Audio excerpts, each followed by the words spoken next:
ARB kanalında yayımlanan Günə Uğurla verilişində canlı efir zamanı tamaşaçıları narahat edən gözlənilməz hadisə yaşanıb. Manşet azın məlumatına görə proqramın növbəti buraxılışında qonaq qismində iştirak edən müğənni Elmir Qəhrəmanovun səhhəti ilə bağlı məsələ müzakirə olunub. Canlı yayım zamanı studiyada aparılan tibbi müayinənin nəticələri açıqlanıb və bu nəticələr həm aparıcıları, həm də izləyiciləri təəccübləndirib.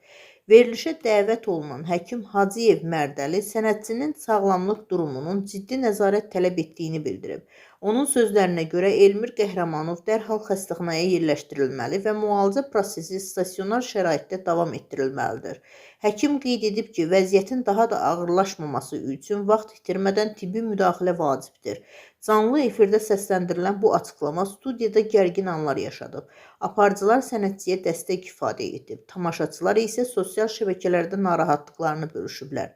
Hazırda müğənninin konkret hansı diaqnozla xəstəxanaya yerləşdiriləcəyi və müalicə prosesinin nə qədər davam edəcəyi barədə ətraflı məlumat verilməyib. Sənətçinin nə vaxt evə buraxılacağı isə hələlik açıqlanmayıb. Onun səhhəti ilə bağlı əlavə məlumatın yaxın günlərdə ictimaiyyətə təqdim olunacağı gözlənilir.